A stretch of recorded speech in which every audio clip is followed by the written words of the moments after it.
this Global Weather Enterprise Roundtable. I'm joined here in the studio by my guests, 6 women with long and varied experience in working in meteorology and related fields. The diverse background, they have diverse background of national meteorological, hydrological services, the public sector, the private sector, United Nations system, development, research, academia, and media. First of all, a very warm welcome to each of my 6 guests who will now introduce themselves to you.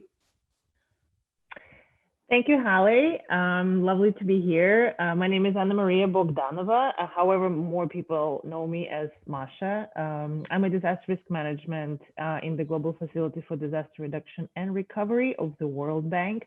And I've been with the Global Hydromet program for several years, working on various aspects of weather and climate and water services in developing countries, in developed countries, actually, on throughout of various aspects of Hydromet value chain.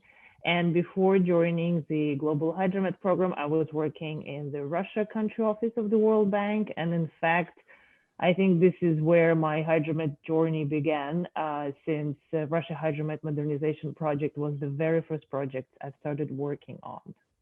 It's lovely to be here, and I really look forward to this conversation. Thank you. Hello, my name is Perrone. Pleased to be here. I'm climate scientist by training, with the business management as the second background of my academic side. I have been worked for many years at the National Meteorological Service in Korea. I was a research scientist for applied meteorology research. And then in the United Nations systems, at the UNESCO, and then World Meteorological Organizations. The areas I worked mostly on was on science policy, international collaboration, and coordination for the global research activities. Now I'm working with the Hydromet team in the World Bank, and seamless linkage of academic research and operational services, multi-sectoral partnership is, they are the main drivers in my professional path. And starting with myself, keep connecting and going back and forth academic side and professional side. Very excited to be here and look forward to our discussion. Thank you, Perrone. Hello, everybody. My name is Claire Martin. I'm clearly British. I live in Canada, however, and the bulk of my career has been here. I currently work for the Meteorological Service of Canada, but I'm going to be talking or taking the side of the media. I spent 25 years on air as what I guess most people would know as the weather girl, term I loathe. So I'm going to talk more about that, the challenges that we face in the media, the perceptions, and how hard it can be for women to break into that industry and actually be perceived as somebody quite academic in their work. Thank you, Claire. Hello, my name is Hanneke Schuurmans, clearly Dutch. I'm a leading professional in climate resilience, working for Royal Haskoning DHV. It's a private company operating worldwide. And I have a background in hydrometeorology. I did a PhD in that, and since 11 years, I've been working for this private company. First doing projects around the world, mainly focused on early warning systems for droughts, for floods, but also climate assessments. And since 2 years working on digital services, so also suddenly dealing with, well, the digital side of society. So looking forward to the discussion, yeah, because there's a lot to do for women still. Thank you. Thanks very much, Hanneke. Hello, my name's Maria Perrone. I am Business Development Director for the civil sector of the civil space sector of SAIC, Science Applications International Corporation in the US. And I've spent a majority of my career doing weather in the private sector, most of it, and doing weather services as well as government contracting for large programs. So right now I am, for the last 10 or 15 years, it's been in the aerospace side of the industry, of the weather industry, putting up satellites and whatever. And really happy to be here with the other ladies, and looking forward to a really nice discussion this morning. Thank you, Maria. Thank you. Hello, I'm Shiromani Jayawardena from Sri Lanka. I am the Director of Meteorology in Forecasting Division, Department of Meteorology. I have 6 years experience as operational forecaster and 7 years experience as aviation forecaster and 5 years experience as Deputy Director in Climate Change and Research Division. And thank you very much for giving me this opportunity and looking forward for the discussion. Thanks very much, Romani. Just a few words about myself. I'm Halek Kutval. I'm a meteorologist by background with expertise and specialty in public weather services and service delivery. I developed the public weather services program of Wmo and worked in that area for several years while I was with the World Meteorological Organization. Now I work with the World Bank as part of the teams working on development and modernization of national met and hydro services. So again, a very warm welcome to this great group of women who are with me today. Let's start our first area of conversation. And you are all women in meteorology with and related fields, a discipline which is largely dominated by men. We all know that. And you have worked long and hard to achieve success in the particular area where you work, whether it is in the public life or private sector or the academic area or like Claire in media. I would like to hear a little bit from each of you about the challenges that you have faced getting there and the lessons that you would like to pass on to anyone seeking to follow in your footsteps. Let me start with you, Claire. Can you tell us a little bit about these kind of challenges that you had along the way? Haley, thanks. You know, I alluded to this in my entry into this when I was talking about the title of Weather Girl. There's a lot of sort of very entry-level, low-paying jobs in television that are generally populated equally by men and women.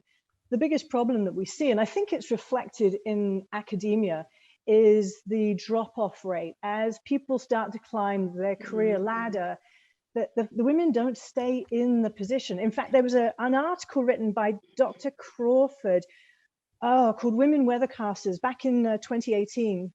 And she found out after basically surveying predominantly North American weathercasters, she found that women populated less than 11% of those very top jobs. And I think that's the real problem. We see the entry level female population quite large, but we see a massive drop off once we get into those higher profile positions. I do have to say, you know, right now with the pandemic, in Canada especially, a lot of our public health officers who are becoming quite high profile are women. And in a way, I think this might be a little bit of an in for us because they're degreed. They're talking about modeling, which is marvelous for me to hear. And people are having to understand how models work. So irony of irony, I actually find right now in such a difficult position and in such a difficult world that we live in, there's one ray of hope for me that women might start to make more of an impact on television. Great. Thanks, Claire. That's very interesting. Thank you. And how about you, Shiromani? Can you tell us a little bit, working in an actual Met service? You're an operational worker among most of us. Yeah, when I enrolled into the National Weather Service in Sri Lanka, there was only one female meteorologist. So as a percentage, it's just 4%. And then with me, it increased up to 8%. But we had a very friendly environment, very supportive, and we had equal opportunities. The weather forecasting itself is very challenging because we have to deal with uncertainty all the time. So this uncertainty aroused my curiosity to learn more about weather systems. So I once I learned more about weather systems, I fell in love with the field of meteorology. So I wanted to learn more about that. So I started to search for scholarships and fellowships.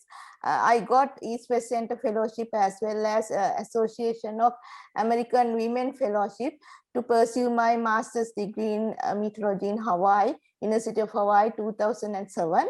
After my return, I wanted to do a PhD, so I enrolled into the Open University of Sri Lanka. But I wanted to do my research, I want to expand my research, so I applied for, again I searched for fellowships, then I found Endeavour Research Fellowship from Australian government. So part of my PhD research was, I had a chance to do it at the Center for Australian Weather and Climate Research. So I had to face many challenges. One is in operation duties, we have to do night shift. So doing night shift is challenging at the beginning, then I used to that.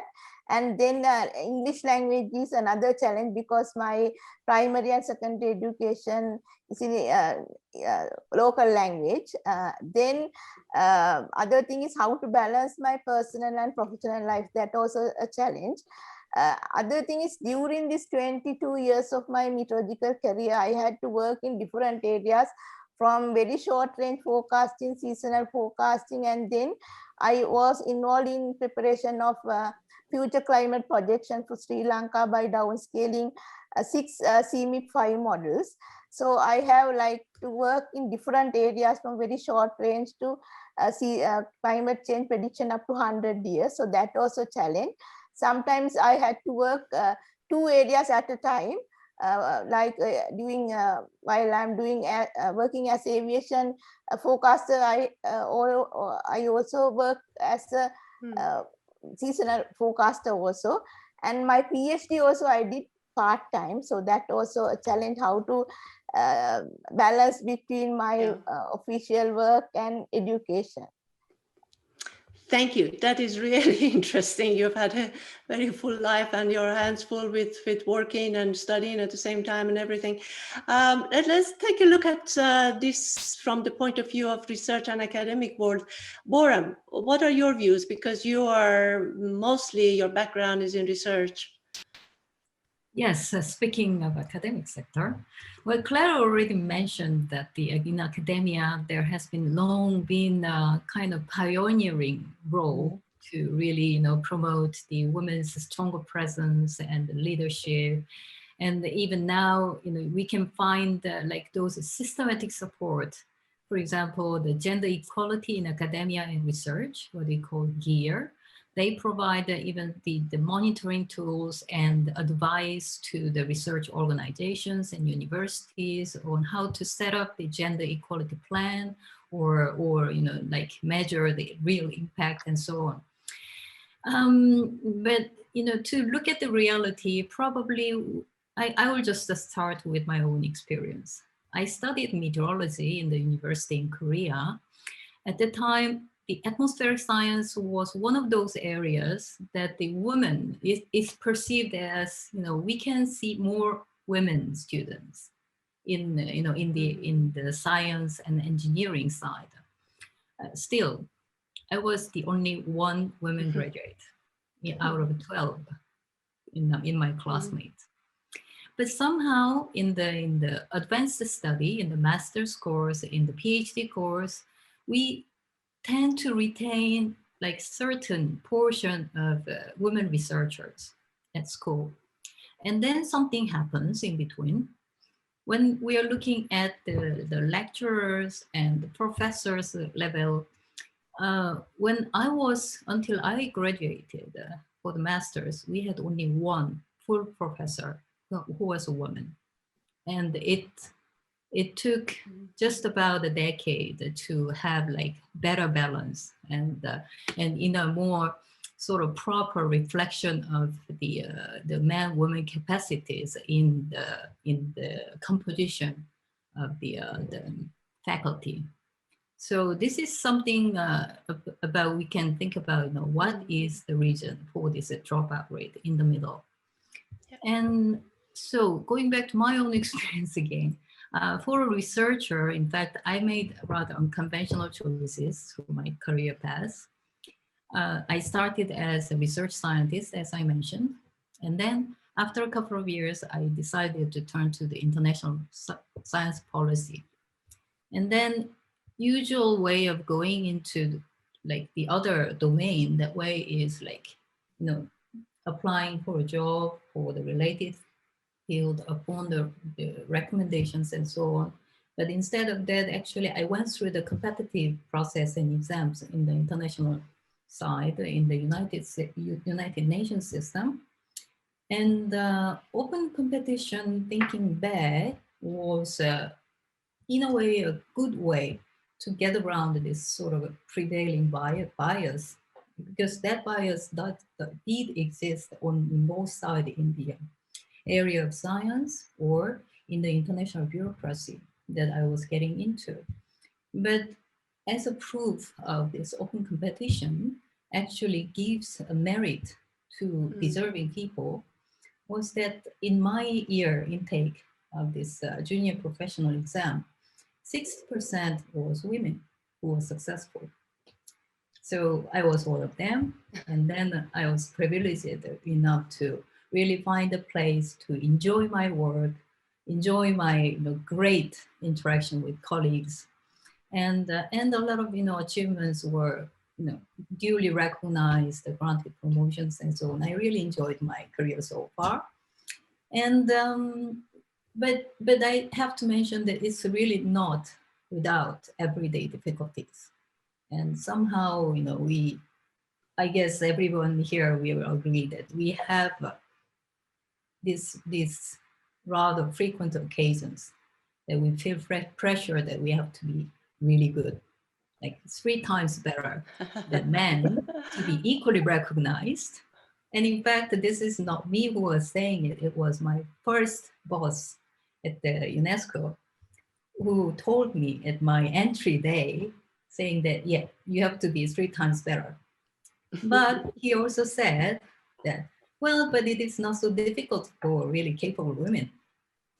So, Great. Yeah. So I guess this is somehow summarized where we are now. Thanks very much, Boram. Yeah, I can share your view of very few women in a class where you are first arriving in a scientific field. I had similar experience myself at university, and this was in London. It was not in somewhere that women were somehow in the background or anything, but it's the same experience I had. Let's move on to you, Hanneke, now, because you're involved in research work in the private sector. So you can look at this experience, your experiences are from both of these perspectives. So what were the challenges that you faced in this area? Yeah, thank you, Haley. Yes, indeed, I'm involved in research work, and I've worked for the university and research institute in the starting of my career. First of all, I want to mention that I've met a lot of supportive people around me. I'm very happy with that, and also the fact that I was raised by my parents in a very progressive way, I would say. So when we, I thought of a very early anecdote, actually, when I was in primary school. And in the December month, we get presents. And what did the women cut? They cut a Barbie, and all the males cut Lego. And I remember I was so disappointing and angry. So I was crying, coming to my mom, and said, "Oh, I don't like Barbies." And she threw them away, and she said, "You will get Lego." So I think this is very, very important, and we will come back to that one, I think, later on. So I have not had any challenges in that sense. I think we have come a long way as women, because if I hear stories from my mother, but also women who are 10 years older, they were advised not to take the mathematics, for example. That was not the case for my generation. However, when I was doing my PhD, I forgot to mention in the introduction, but I'm a mother of 3 teenagers. So it was at that period that I thought about getting children. And it's never a good timing, I would say. So that was one of the challenges. And if you, I mean, first of all, you have to be able to get them, but if you make the decision, so to put it, to want to have children, it's just biologically that we are then not capable of working for a while. You're not able to travel. I mean, nowadays we're in a COVID situation. Yeah, well, you can see by the screen, everybody's working from home or elsewhere. But that also meant you couldn't travel to get to know each other during the conferences, etc. So in that sense, women are put behind already a bit besides men. And there were older, so my professor was very stimulating. He himself had 3 young children and he never stated something about it, but there were other professors who said, well, it's strange that you are getting a child during your PhD because you should be dedicated to your research work. But then when? So as Claire also mentioned, I think we lose too many women along the way. So I'm now active in this field for 20 years. So since 11 years, I've been working for Royal Haskoning DHV. And I'm very happy that in our company, it's taken very seriously also, not only gender, but also diversity in general. So we have set targets for that. That's very, very good. Very happy with that. But if I look at, I had some meetings already today. Dominantly men, sometimes only, I'm the only female and I'm already used to it. So it's just the fact that sometimes people mention it and think, yeah, indeed, I'm the only woman. And I think, because I will quit my story for now, but I also believe that there are 2 sides of the story. On one hand, we should get rid of the unconscious bias and face that women have these challenges. On the other hand, it's also women themselves who should be more empowered to go beyond, because there are too many who say, well, then I choose for my family career. It's just impossible to balance it. That's not true. Thanks. Thank you very much, Hanneke. I didn't really know it was possible to do a PhD having 3 teenage children around you. Well, at that time they were born, so it was a very good deadline, actually. Masha, let's come back to you now. You work in the World Bank on hydromet projects mostly in developing countries. So your experience is not only working in the environment of the bank headquarters in Washington, but moving around the world in developing countries. What are your experiences in this area? And of course, your own challenges, but also the challenges you see in where you work, in the countries where you work.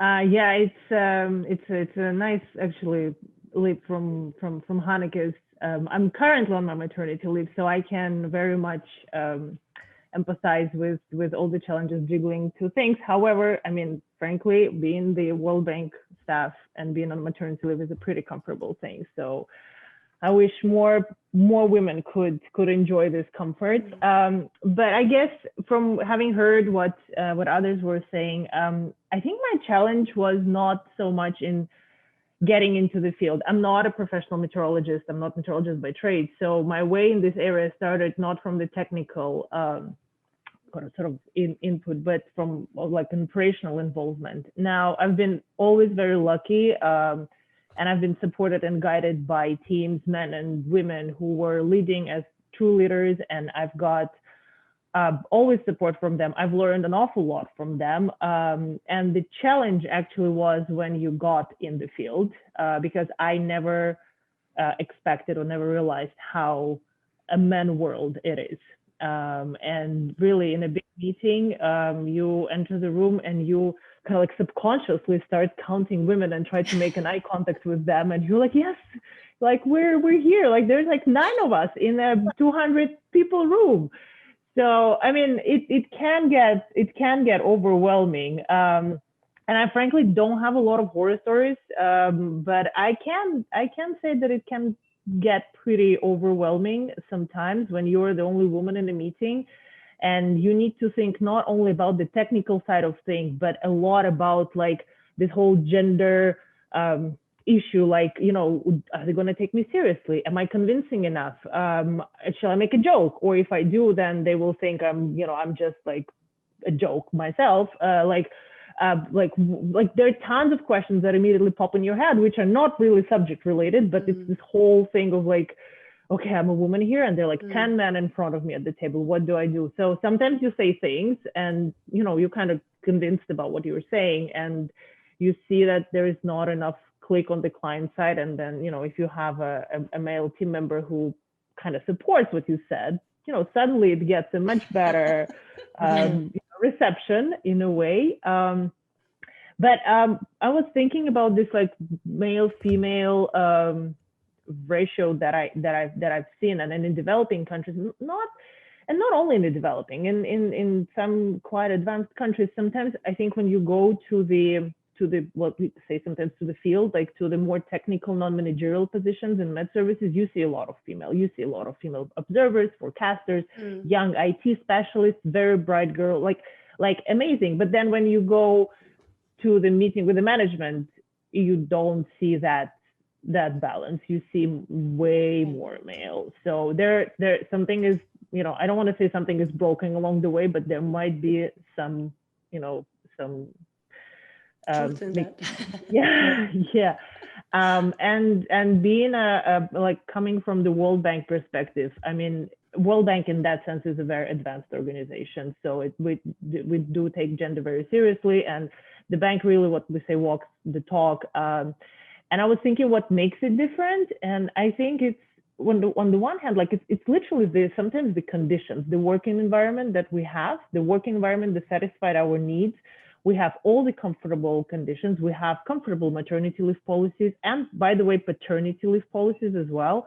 We have flexible work schedules. We can accommodate for family needs. You know, we're paid equally, but on the client side, sometimes it's surprisingly, but they don't even see gender as a problem. When you start talking about like, okay, so you have, you know, you're an institution that provides education, but you don't have dormitories or you don't have bathrooms for female. How are you expecting female to come and join your institution, and how comfortable is it for them to learn and to study, like when they have to think about things like that, like basic needs? I mean, it's not just meteorology, it's actually much wider than that. So I don't want to go into many challenges with it, but this is like in a nutshell. I'm pretty sure there's going to be more along the conversation.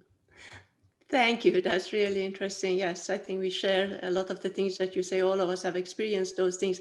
Now, let's finish finally with the private sector, which of course is a key component of the weather enterprise.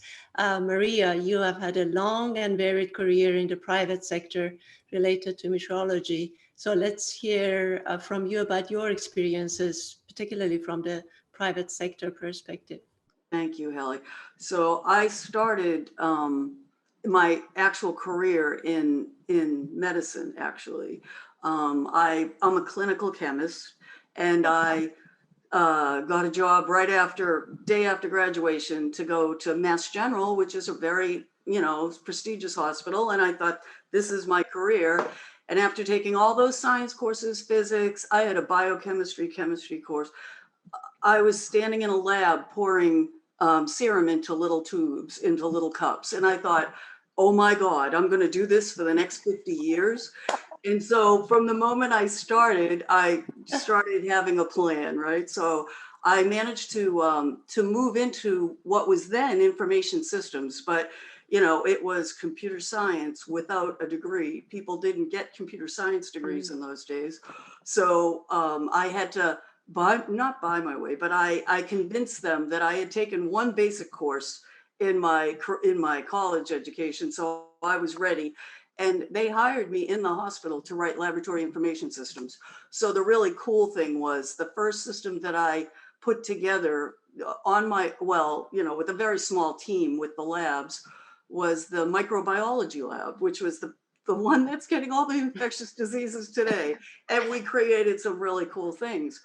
But I managed to meet a woman there. I didn't mention her previously, but I met a woman in the administration when we were planning these things, and she impressed me because she did succeed amongst a very male-dominated field, which was medicine in those days, and she had her MBA.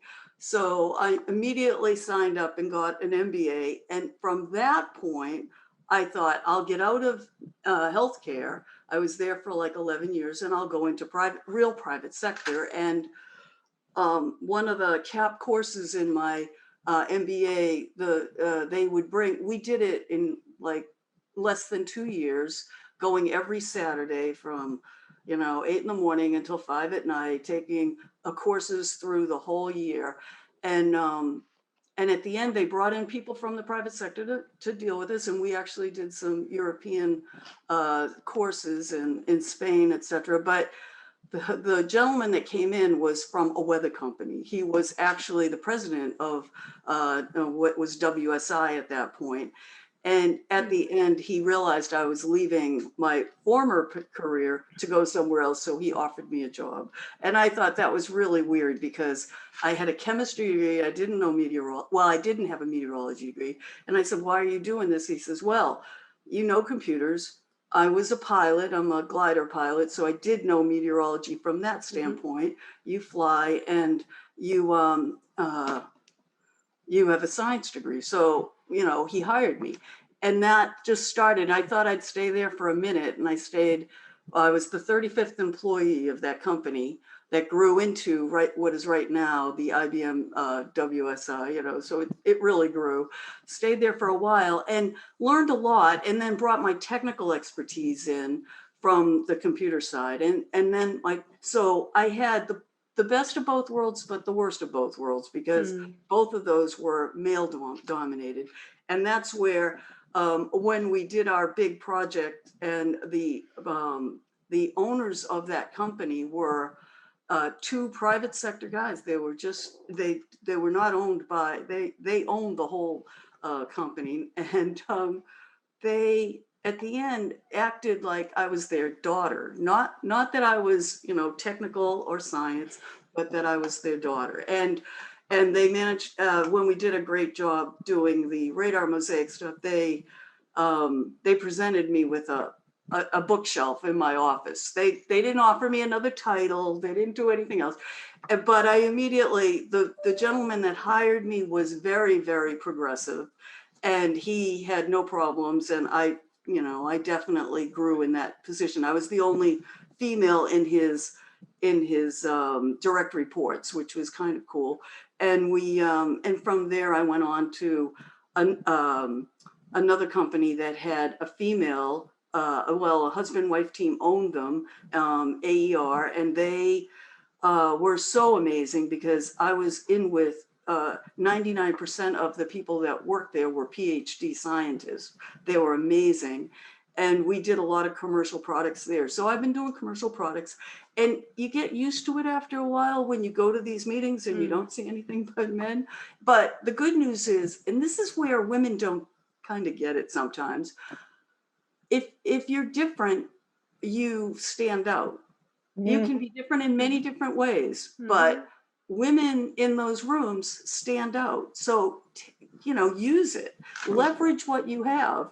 And if you're going to say something, you say something that makes everyone feel good. And, then eventually they'll remember. And that to me has been a key thing, I think, all along. So I've had, I've been very fortunate to be asked to do studies for the national academies, be a reviewer on the reports, and I served in many, other professional society level things that I thought would be interesting, and they were. And so you can balance off, and believe me, I had a family too, but I only had one, and she was very easy to deal with.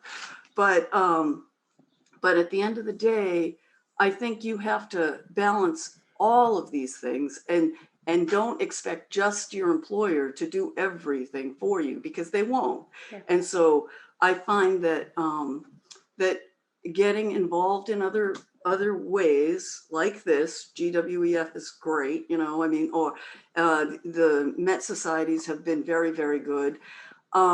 You can expand your network and expand your abilities and your confidence, and then go from there. And I think it helps.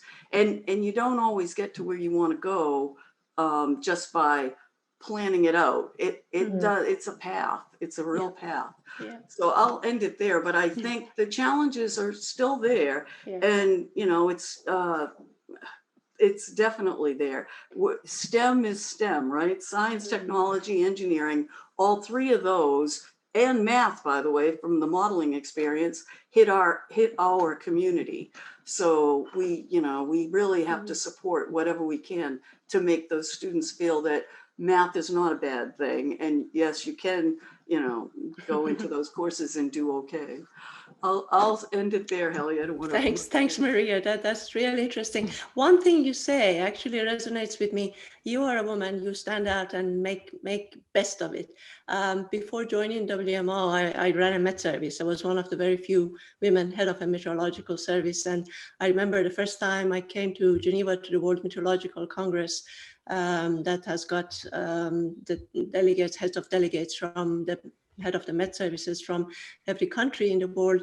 There were, I think, 5 or 6 of us. And of course, WMO had like 190 members by then. And that was fantastic, because when we spoke, people, oh, this is the permanent representative of such and such country. Oh, it's a woman. Let's listen. But I agree with you. It can be used positively quite well. However, these days, a little bit like Masha, because with the bank, I travel. I've been on quite a number of countries where the projects are on missions. And that is where really and truly you are one around the table. And there are very few women who are at that level. They are invited to come and sit with the director of a Met service, and when they have visitors from the bank or something like that coming. But anyway, that's great. Let's move on now a little bit. Let's go ahead and see. So quite a lot has been done already at many different levels across various organizations to increase the participation of women in meteorology and hydrology in the last about 3 decades or so, I would say, to retain them and to promote them to senior levels.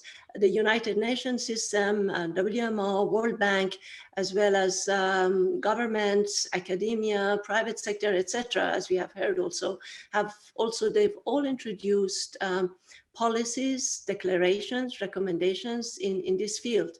Let me just tell you a little bit about my own work, all the years that I was in the WMO system, what happened there. You may recall that in 1995, historic commitments on advancing women's rights were made during the Beijing conference, big conference on gender was held in Beijing in China. And that was actually it was a historic event for many of us. 2 years later in WMO, I organized an international expert meeting on participation of men and women in Bangkok. And this event, which was the first of its kind in WMO, it actually started and sparked the whole beginning of data collection on the participation of men and women in WMO activities. And it also resulted in adopting an initial set of recommendations for how to improve the situation and participation of women in these fields. And prior to that, I ran the first WMO survey to collect some baseline data to help shape the dialogue and the meeting, among the participants of the meeting. And the results of this survey were actually very sobering. They showed that the women were very underrepresented in meteorology and hydrology. And then I organized a second survey on participation of men and women a few years later in 2001 to see what progress has been made since '97. And sadly, we saw not a significant change in the overall participation. Women were remained drastically underrepresented in WMO activities, and they were much more likely to serve in support category, as we have heard also just now from my guests, and then a support category than in the positions of decision making or policy making, even when they were fully qualified for those positions, but they were not serving in those positions. In 2003, then I led the preparation and organization of the second WMO conference on women in meteorology and hydrology, and this was held in Geneva. We had over 200 women participated, and the purpose was to assess progress and see, also develop some strategies for how to go forward. In this conference, actually, some of the things you have said resonates very well, because we heard over and over that there is no shortage of women entering the field. Science altogether, but particularly meteorology, the problem and the challenge was retaining them and for them to go higher. And this is where we had very good talks given on glass ceiling and how to break the glass ceiling. And the women who were very capable, they would come in, they would spend the years, they would go through the whole system, but rarely manage to kind of shatter that glass ceiling and rise above it. And after this conference, then as a result of this conference, in fact, we formulated the WMO policy on gender mainstreaming, and it was adopted by the World Meteorological Congress in 2011. And after that, it even got streamlined into the Executive Council, which is the executive body of WMO. And there was a panel of experts on gender mainstreaming was set up. And I worked with the members of this panel. Our job was to oversee, advise, and report on implementation of gender mainstreaming activities at all levels of WMO. In 2014, we organized a conference on gender dimension of weather and climate services in Geneva. This conference was a little bit different. It explored the linkages between gender and issues such as disaster risk reduction, public health, water resource management, agriculture. Again, how all of these areas of main services delivered by mainly meteorological, hydrological services, they are different for different gender. And in this conference, I was very fortunate. I was very happy. I was leading the segment on public health. And this was the last thing I did in WMO Secretariat before I left in 2017. That was my last involvement. Organizing all of these activities, these events, they were very challenging, and some of them very much so. One of the main challenges was getting resources, because immediately when this came up in different meetings and I started talking budget and resources, the question was, why should we have conferences for women? Why should we have surveys for women? And of course, this came from male colleagues. We should put all our resources into actual work, not just focusing on women. So it took quite a long time to convince them why it was important to do this. So anyway, but they were all enormously satisfying, because it brought men and women together. We listened to each other's stories and challenges, etc., and just learned an enormous amount from each other. So that's my story. Now let me turn back again to my guests and learn from you, hear from you about your experiences and your involvements in what happened in your organizations that you worked in the fields, sectors that you work, etc. Let's start this time with Maria. Maria, can you tell us a little bit about, you already told us quite a bit, but if you have more to tell us, particular thing that you were involved in the private sector while you're working all the years. Well, I mean, as far as whether I've done a lot of volunteer work, right? I mean, all the committees, etc., they're all volunteer work. We, at one point, it's about the same time period as the Women's Conference, which was very good. there was a big, a very large, it's still out there, a very large elephant in the room called public-private partnerships. And there was a lot going on in the US on that. And I went over to some WMO conferences, and I was very vocal as a private sector person, trying to make it very clear that there are, you know, two very different sectors, but we definitely are doing similar work, and we want to make sure that we're working together rather than working against each other. And it was very, those were tumultuous times too, by the way. But when just before the women's conference, the US came up with a study to see whether or not the two sectors in the US could, and they didn't bring the academics in it at that point. It was just public and private, but academics have, the academic sector is part of this too. If we could all work together. And the findings of that study were, we will always have areas, boundaries where we might clash, but the basics are there. And oh, by the way, if we just could have a venue where we could talk about these things, just like we do with the women's issues right now, the gender issues, then maybe we can resolve things before they blow up. And so after that report came out, we decided that we would try to do that through some of the professional societies, some neutral venue. And in doing that, we had to, three of us put together a proposal for a new commission in the American Meteorological Society, presented it to the council, they accepted it, and we mapped it out into, you know, boards and committees.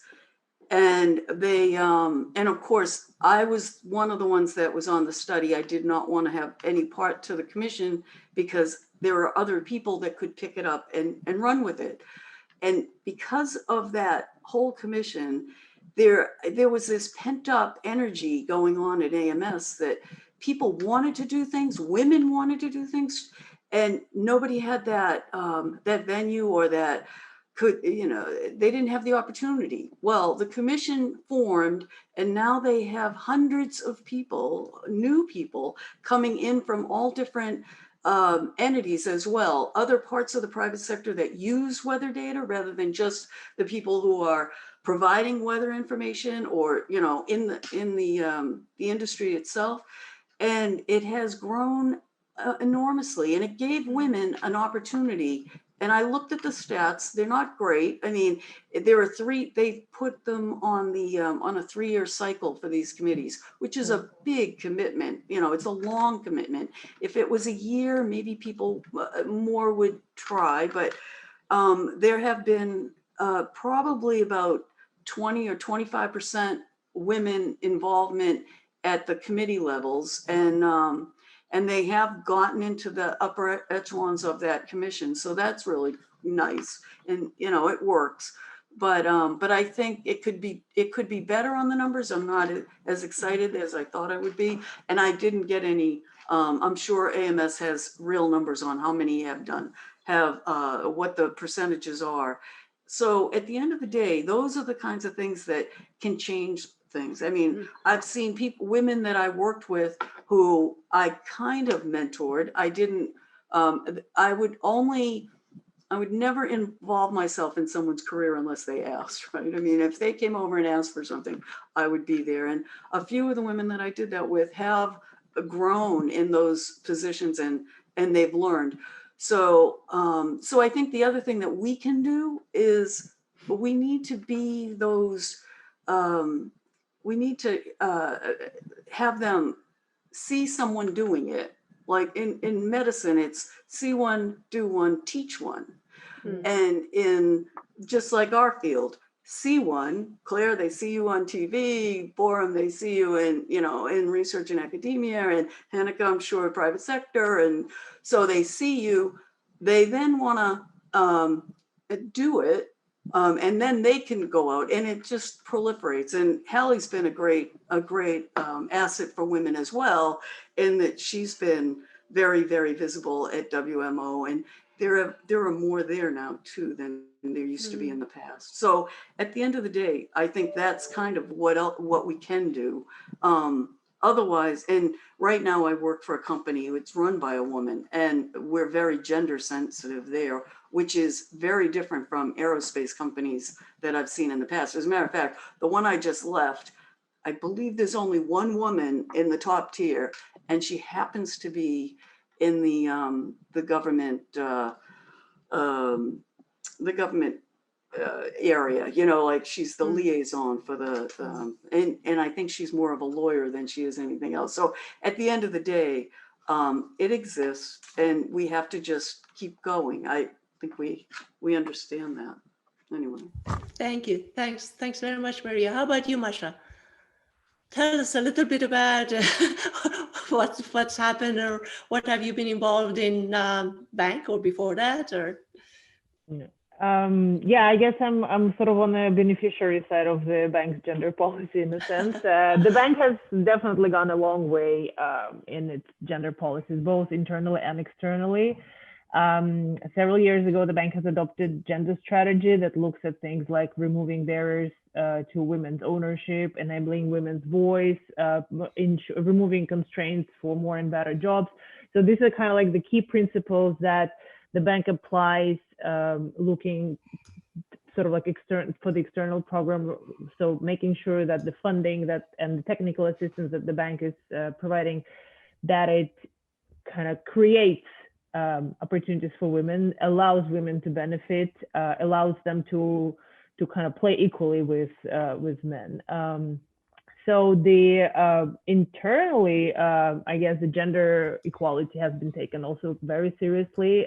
Today we have a lot of bright women on managerial positions, those who lead and inspire. And one interesting thing that in addition to this kind of like formal, sometimes, you know, somewhat affirmative actions, we also created a lot of kind of like informal groups and informal spaces for women. Like, for example, we have an informal group called Women in DRM, Women in Disaster Risk Management, where we can all get together and, you know, identify, discuss common challenges, look for solutions. There is a mentoring program that is available for everyone in the bank. And it also takes into account the gender angle if this is something you wanna work on. So this has been a very, again, being in the bank is you have to, especially after hearing a lot of stories, especially after seeing a lot of gender issues in the developing world and the outside world, you'll learn to appreciate again and again this comfort that the bank has created for you. Frankly, I mean, I won't hide that. I do feel that there's a lot of effort going into ensuring that women are heard, and it resonates very well with the hydromet world, especially if you look at the hydromet and early warning system link. The fact that women are very often even a more active participants of crisis preparedness and planning. We see very strong results on the ground when you actually make sure that women are involved and they are seen as, you know, agents of change. We have examples across the world where you know, women would take lead in ensuring that, I don't know, elderly people, disabled, are carefully factored into the community evacuation plans. I mean, there is certain things that kind of like when you bring in this advantage that women can bring advantage that women can bring, but if you take this into account, you can see much stronger results on the ground. And clearly empowering women has been very helpful to build kind of broader community resilience. That's what comes to the external work, to the projects that the bank is working on. Thanks a lot, Masha. Hanneke, let's go to you, and you tell us a little bit about, well, the research and private sector world combined, or before that, where you were. What are the things that are happening to increase participation of women? Yeah, so if I look what is happening now within Royal Haskoning DHV, which is maybe nice to mention, we are celebrating this year our 140 years of existence. And if well, there's a special website and only male, I would almost say, of course. I mean, the engineering world at that time was completely male. So when I look at the figures nowadays, it's about 30% or something, and it's hardcore engineering, and which is, I think, a major achievement. As I said, we're still not there. So the role that I have is a leading professional, which means actually you're the one for a certain subject towards the outside world. But also a very important aspect is the mentoring part and being a role model. Yeah. And when I entered the company 11 years ago, I remember that during those discussions that you have with your manager, she, at that time, asked me, so if you look around yourself, which role would you like, or which person? And that was a leading professional, and that was a male leading professional, but that didn't matter. I liked the things that he was doing. As Maria also said, you have to ask, be self-confident in asking others to help you, and then they will. But when I was put there as a leading professional at that time, there were 40 people selected, and only 2 of them were female. So the management layer is quite well, yeah, I would say equally distributed. However, if you look at content specifically, there's still ways we can improve on that one.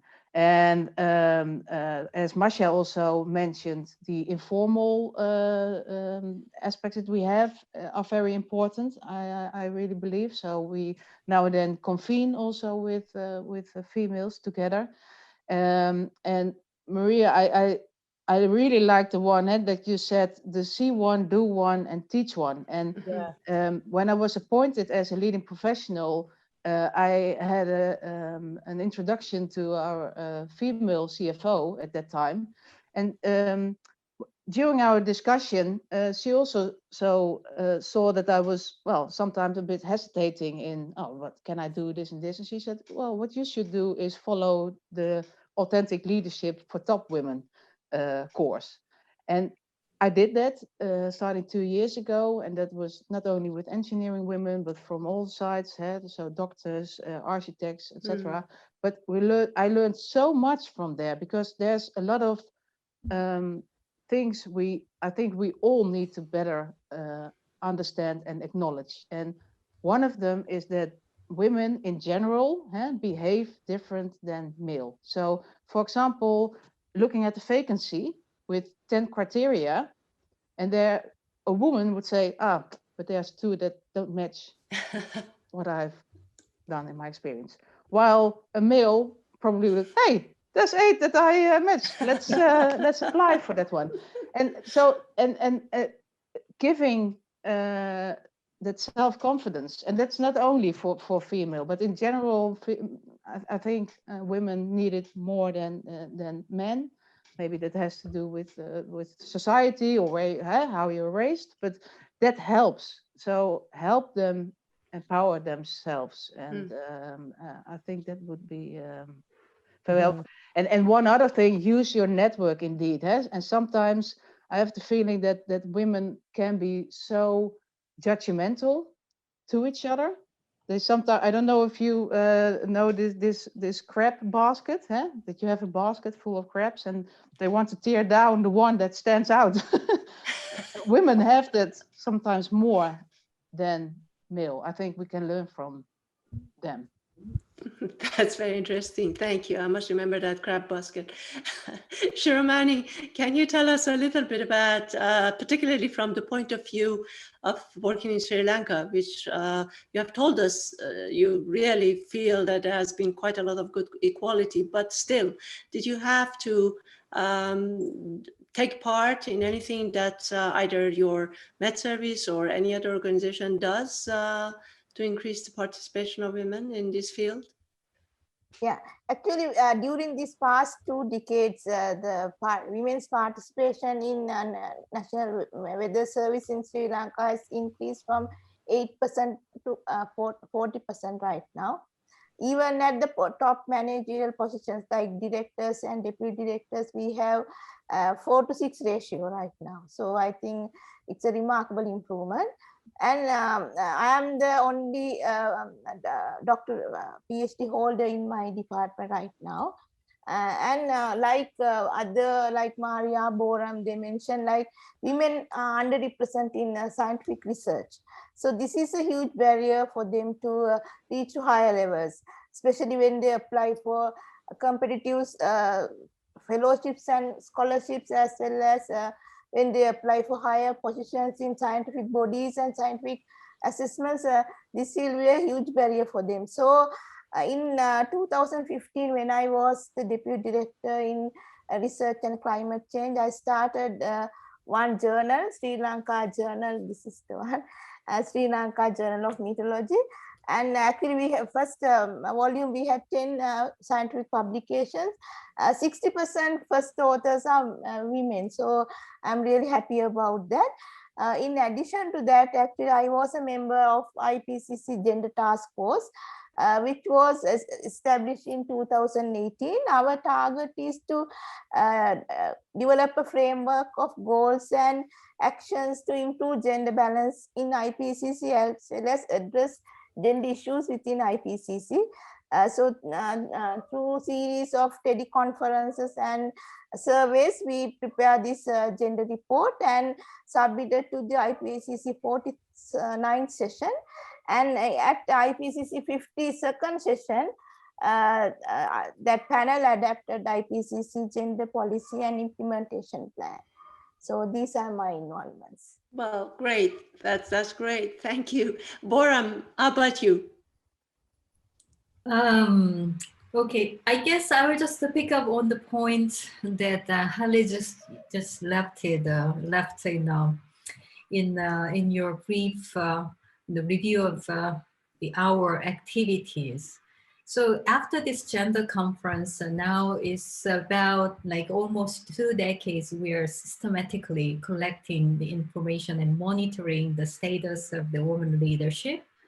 And so I've been doing it, at UNESCO and then in Wmo, on checking and monitoring how much of the leadership, the research leadership. So they are like, having committees and the coordination groups and the expert groups, and how much percentage are women of these. And in fact, it seems, across the various areas of weather and climate, can be meteorology, can be oceanography, and climate science, climatology, and so on. Overall, just about 20%. It's as of 2019, the research leadership in the climate science was just about 23%. And it seems that this is just about this kind of general huddle rate, if we call it, and we have installed in this percentage for over 10 years, as far as we've seen. So there's much of progress, and we have a clearer picture, through this systematic effort. But still, there's really a lot to do, and there should be something really find a way to accelerate the progress in this sense. But nevertheless, okay, the percentage stays, but still one of the notable progress, in the recent days, or let's say a recent couple of years, is this bottom-up effort for man-woman co-leadership in the research activities. So there are a lot of those global research projects used to be led by an eminent scientist that happens to be mostly man. And then now it's a kind of very strong push not only from the top to down, but bottom up, that it has to be like co-leadership, because there are equally excellent scientists, women scientists doing great work, and in an academic world, in a way, their achievements are sort of objectively recognized through their publications and their work. So this has been more systematically pushed over years, and we see now a lot of those global projects are led by co-chairpersons, often men and women, and in fact that made a lot of differences. And it is also, obviously that's been very well supported by many academic societies in the countries like Maria just mentioned about in case of AMS and so on.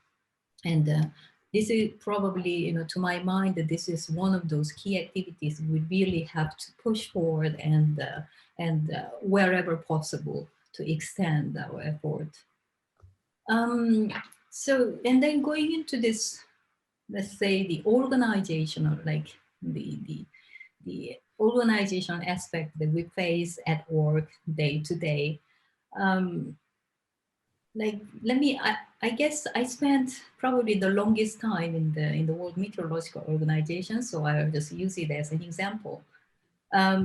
So Halle talked about this gender conference, and really the significance of the gender conference was to bring, to openly discuss the issues, and by bringing issue not just like this is an elephant in the room, but we talk about it officially and openly. That was one of those sort of pushing points, to really push people to think about, okay, what is wrong in our culture, and this, I think, bringing that openly on the table and push people talk about it. This is already the big starting point, and in UN system, WMO was well recognized, in fact, for this continuous effort. Like UN Women specifically mentioned the WMO, that we we phrase the effort to bring the cultural bias openly in the agenda, in the international agenda, but as we know, how much of this is actually embedded in reality. In the same year, so that was 2017, that 2019, that I was involved in this kind of the systematic collection effort. And at the time, WMO announced that, let me put my number correct here. WMO announced that like 33% of managers, professional level, and almost toward tending to the larger percentage, near to the half of the professional are women.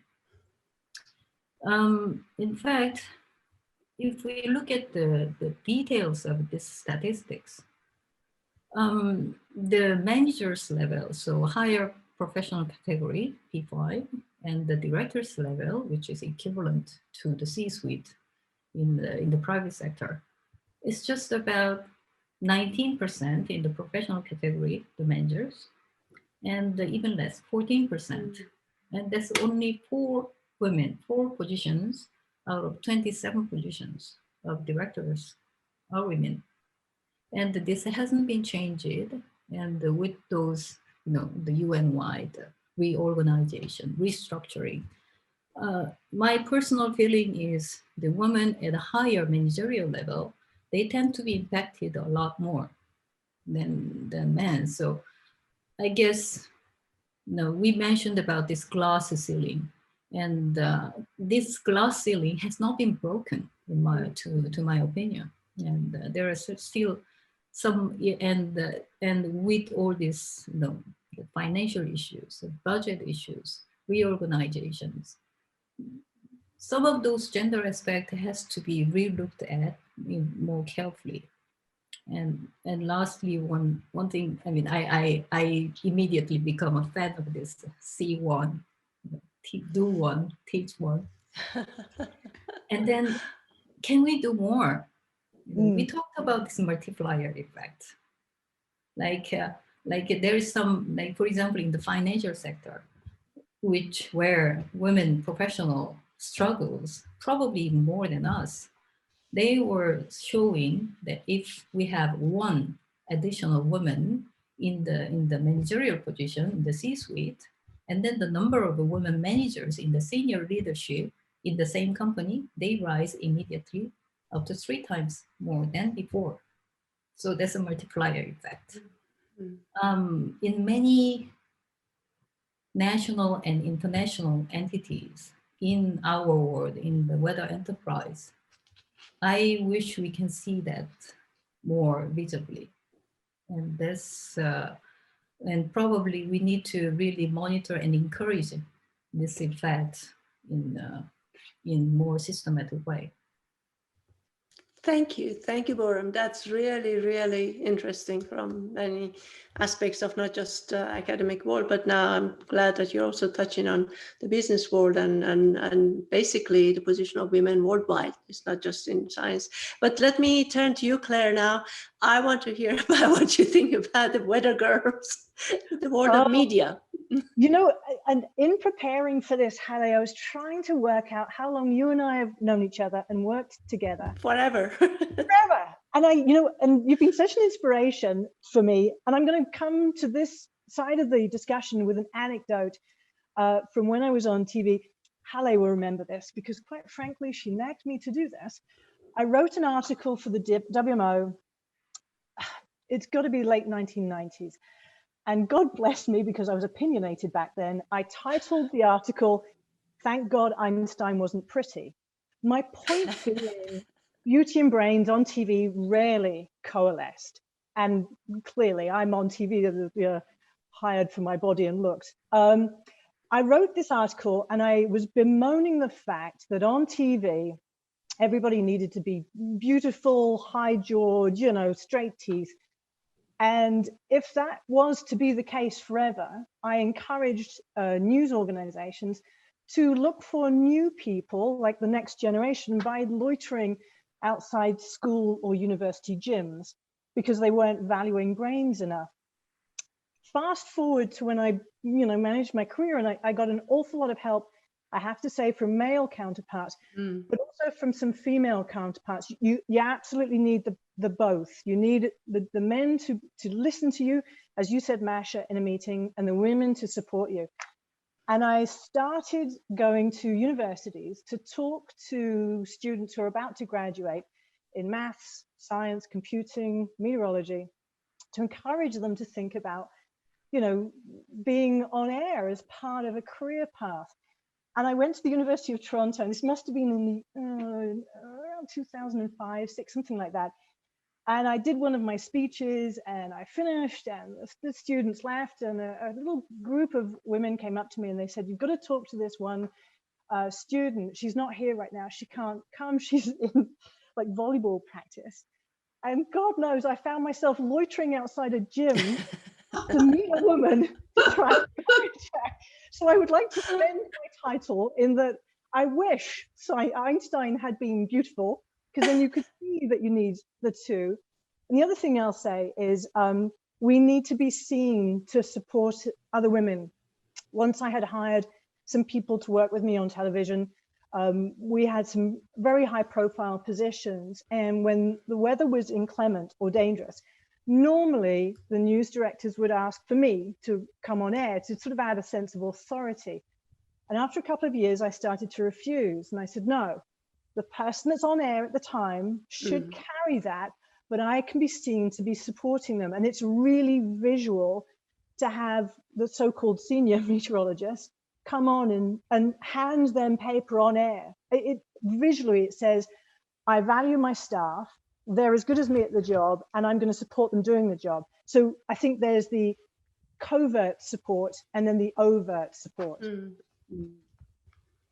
That's fantastic, Claire. I think I think like some of you, I've come across women who are not always that generous towards other other women, and well, you can't generalize, but I think that might happen among men too. But I think somehow less among men. They are sorry. They're basically men. They become more competitive in actually the work that they're doing. Women become competitive with each other. So there's a bit of a difference there. Anyway, let's move on now. Okay, so we have heard all the things that have happened, all the things that have been done. Let's now take a look ahead. After everything that has been said and done, let me ask each of you, if you can tell me what else do you believe needs to be done that is still outstanding to increase the participation of women in science, in meteorology, in hydrology in the future. Let me just go around the table quickly, and this time maybe we start with Hanneke. So what else needs to be done that has not been done in your view? Yeah, thanks, Haley. I think quite a lot has been said on what should be done. So empowering women, I think also provide them courses on leadership, teach them how to do. But what I think, and it was not mentioned before yet, I think it also helps if organizations set targets. When I started my career, I always thought that's rubbish. If you just, it doesn't matter nowadays if you're female or male, just work hard and you will get there. And that has changed. I think just in general, whether we are now talking about the engineering part or meteorology or just in common, I think we lose in general too many women, and setting targets I think is necessary, but on different levels. So set targets also on sea level and on the juniors, because you want them to be able to grow along the way. And but the drawback of setting targets is that it becomes a KPI, and it's that's what I experience also in my organization, that that's one thing, but it's also about cultural behavior. How do you deal with each other along in teams? And for me, that's very important as well. Besides the thing that culture changes, and as I said, we acknowledge that we all are biased. People who say I'm not biased, you are. My opinion on we can say, well, there's no discrimination in the Netherlands. That has changed for me as well. There is, and let's acknowledge it. And the more we speak about it, the better it is. So involve male also in the gender discussion. Don't only sit together with women. That is important, but also involve them and let them understand that female in general will respond differently than men. So not that they have to work harder, but see the fact that the example I gave also with having children, acknowledge the fact that they then are not capable of being a project leader internationally. Because they cannot travel at that moment. And that's I think cultural change and empowerment of the women themselves. Because as Maria, I completely agree. You can't. I don't know if blaming the word is the proper word, but you can't say my employer has to do everything. No, you yourself are responsible as well. Thanks. That's great. Yeah, that's very true. I promise you, in the next roundtable we will have men, but this is the first one, so we just thought we start with women first. Perrone, tell us a little bit. Let's go to you now. What do you like still to be seen to be done? Yes, I guess I will just take on Hanneke's point. The quota, the setting a target. I guess now of now, this is probably one of the most common choice to really improve the gender balance, like in an organizational level, in a project level, at the national level, and so on. I don't know. I wonder if we can sort of, encourage it even further, like, for example, promoting more of an incentivizing side or merit-based side.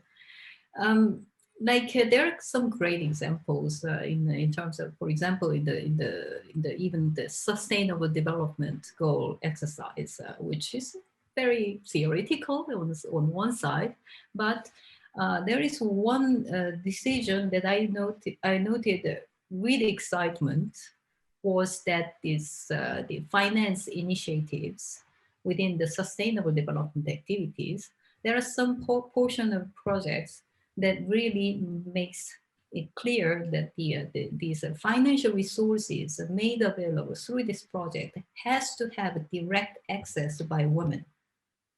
In many developing countries, this makes huge difference. It's a microfinance, but this resources are made directly available, handed to the women who is supporting their household directly, and responsible for their house, the people, their family, and the village. They were used in a much more efficient and the more practical and the more the goal-oriented way.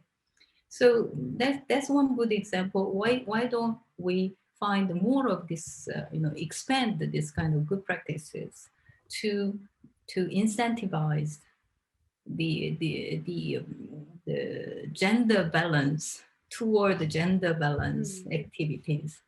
That's one thing probably I would think of, and of course that has to go along with the ensuring gender balance in the project management side. I mean, our men fellows are great, but they can be greater when they really are supported and complemented by women. And it's the same for women. We work together with our men fellows, and then I can look smarter, by embracing some of my men fellows' opinions. That's one thing I really wanted to think about and discuss further. And the second point is we looked at this, a cultural bias several times, and in the reality, how that works out in our daily life. In fact, in many cases, many occasions, day to day, at work, the gender issue just does not come alone. It comes also with ageism. It comes with racism in some cases. And the gender issue, in fact, just deepens those problematic side of those issues. And in a way, our gender discussion is like, those the worldwide dialogue, like Kale organized before. And in a way, on the way forward, we need to think about this more carefully and really try to pinpoint why gender is really critical, like why gender is the key factor to raise our efficiency in our development project. And so on. This probably that's something we can do immediately. And well, when it comes to people, I guess it takes time. I have this story that I very often remember it with pain and share a lot with people. It was in 2014 that I just get promoted, through the competitive process to the manager's position. I got a position, one of those two positions equal. And I was just, having sort of this introductory discussion with my new boss, director at the time. And then head of HR of that time came into the office and started having a conversation with my boss in front of me. And he was saying just like, oh, congratulations. You found a really talented woman in this position. So I want to talk with you about the other position, which was same as what I got. So now I assume that you will focus on finding your successor for this position. So this unfiltered message was so clear that selecting woman is one thing, and then considering as growing this person as a successor is a completely different story in his mind. Fortunately, we don't have this person as a head of HR anymore. And I do hope the general perception and understanding on the gender issue and overall on the interest of the organization would have been improved. But there is a lot to do. Thanks a lot, Forum. That's funny. That's good. But I mean, it's not funny in a way. It is funny, Yeah. but it's not funny. No, but I laugh at it now. Yeah, we can laugh at it. Yeah, laugh at things now. Okay, let's jump to you, Sharmani. You tell us, what do you like to see still to be done that has not been done? Yeah, I think actually we need to empower women, especially we have to increase their self-confidence, leadership skills, and increase their visibility. Especially low self-confidence in their abilities is a key barrier for achievements as well as retention in this field. Sometimes our individual mindsets hold back from moving forward. This can be due to various reasons, maybe social pressures, lack of confidence, family responsibilities, or desire to avoid complications. So this kind of, so that's why we have to increase the self-confidence is very important to retain in this field. Other thing is actually women have additional pressure on their time.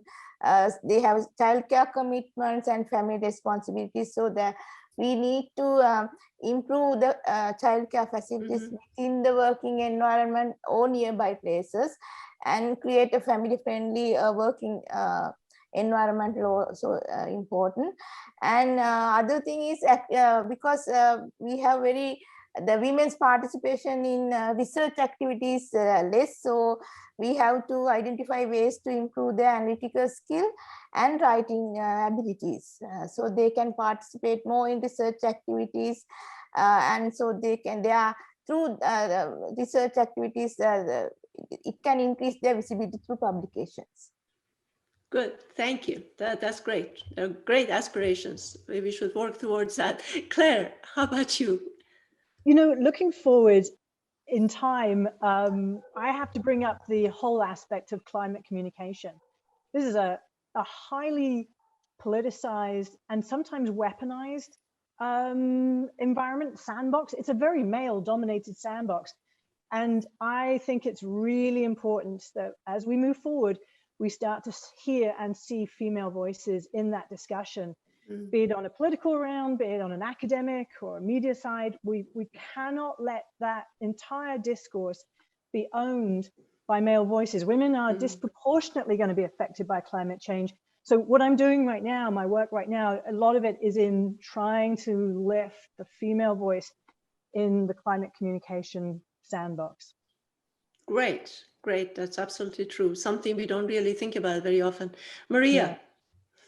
Yeah. Well, everybody's had such great thoughts here. The quota part, I think has some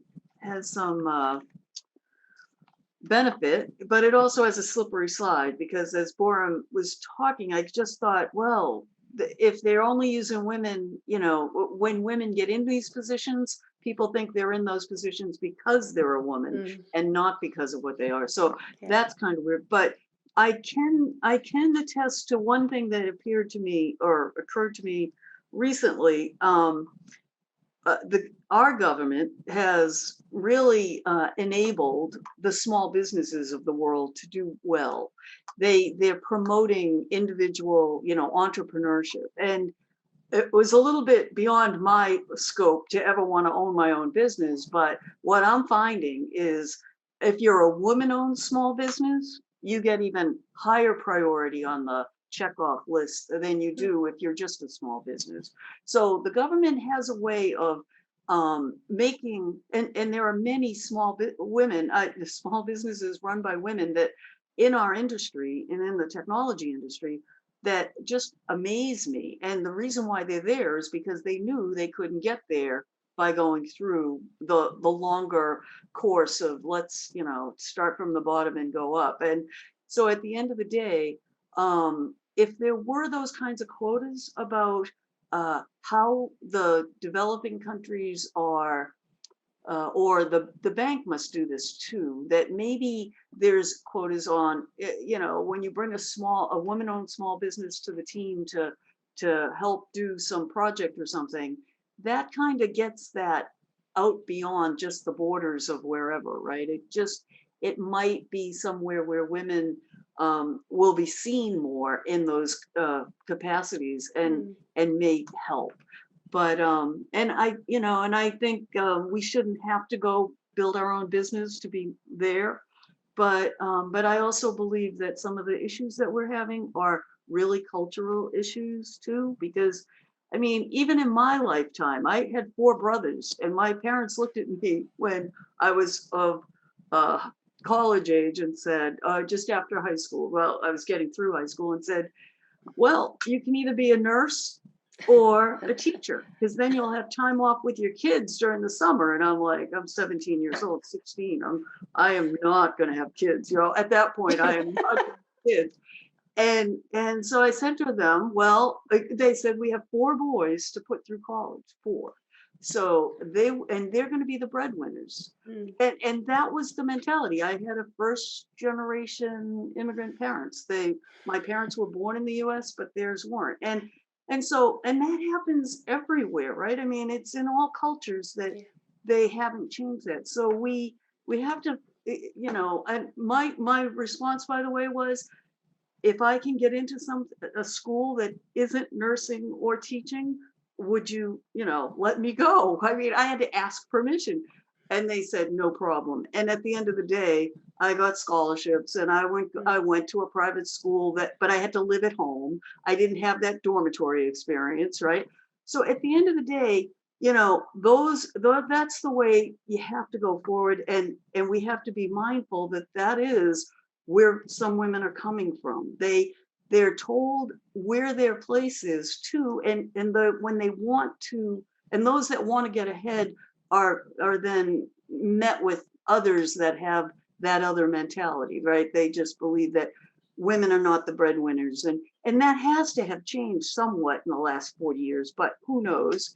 You know, I mean, it's not dependent on that. So in any case, I think maybe we can do more, and I would just suggest that we continue to do these discussions and I think that can't stop. I mean, it has to come up. And then one other place where women are very powerful, during that conference that Hallie referred to, one of the women from some part of Africa, I don't remember what country it was, unfortunately, she said that women were responsible for the water issues in their country.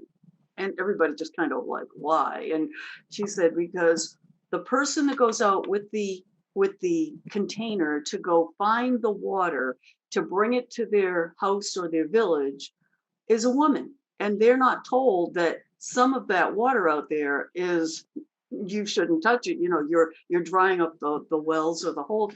And so they never get that communication. So there's no communication going down to the people who are making a difference. And as a result, there's water issues. So that rang a real strong thing about bringing women into that community and making that sure that they were getting the same message that everybody else was, not just expecting. So little things like that. And it just boggled my mind that we could have that kind of disconnect, because it was a woman doing a job that she does every day to feed her family, to keep, things going. So at the end of the day, if we're not communicating, and the men were basically running the show in all of those areas. So there. But in any case, I appreciate the time and great discussion with everything. Thanks, Maria. This brings us nicely to Masha and the world of the World Bank and what else you like to be seen down there. But some of the issues I think Maria touched on probably are familiar to you. What Maria said, just like at the end of her speech, reminded me, I think Christine Lagarde said it at some point when she was the Minister of Finance of France. She said that if it had been Lemon sisters instead of Lemon brothers, the world might look very different today. So but I think if I have to look forward to something, I would try to narrow down to maybe a few points. I think there is a lot on education, and we touched upon that today. We have to address the issue as early as possible, in fact, before it becomes an issue. And we're not talking only about educating from the young age to avoid the whole Lego Barbie drama, but we have to build awareness among our peers to make sure that we all are on the same page. And if something didn't happen to us, it doesn't mean that there's no problem, you know. If I have to narrow down more to the sort of like hydromet spectrum of the problem, I think demystifying the field would be one way to put it. I think hydromet services still perceived as a very manly world, but from what I've seen so far, there's literally no job in meteorology that cannot be performed with excellency by a woman. And in fact, sometimes, and I believe that some things can be done better by a woman. Here's unconscious bias from my side. But seriously, I mean, if we talked about it before, women are disproportionately affected by climate change. Knowing how to talk to women sometimes is better performed by other women. But I mean, it's something to keep in mind. And I think one important point that I want to make is that we have to keep talking about that. We have to keep working on that. I'm afraid this is one of those topics that if at some point we think that, okay, we've sorted it out, we've resolved it, we're balanced and women have same opportunities as men, I think this will be the moment when we're going to start sliding back, and very rapidly. And, you know, unfortunately, society has shown that, you know, it can slide back pretty fast, pretty far. So I think this is one of the topics that constantly has to be present on the agenda and has to be addressed. This is probably my few takeaways. Thanks, Masha. Okay, now we have just one last thing I would like to ask each of you. If you can tell very quickly, you have made a lot of points about the past, about what else still needs to be done, but I want your own hope or vision for the future of women in science in general, and in meteorology, climate, and all that in particular. What would that be for those who are going to follow us in this field? Say 1 or 2 points very quickly. What are your hopes and vision for the future? Let's this time start with Claire. Claire, if you can tell us quickly, what do you think? What is your hope for the future? Oh, much as I love seeing you and doing this, I hope one day it's not necessary. I just hope that it gets to a point where gender and background and cultures just aren't an issue. It's the science, it's the data. So that, in a nutshell, is my hope for the future. Much as I would love to see you more, Hallie. That's what I would hope. We talk about technologies next time. Yes. Right. Thanks, Claire. Shiromani, what about you? What is your 1 or 2 hopes for the future? I hope that their recognition will be more visible, because their service is essential for protect lives of people and reduce the impact of economies due to extreme weather events, because in future we can expect more and more extreme weather events in warming climate. And I want more women participation in research activities. Okay, fantastic research. Okay, Hanneke. How about you?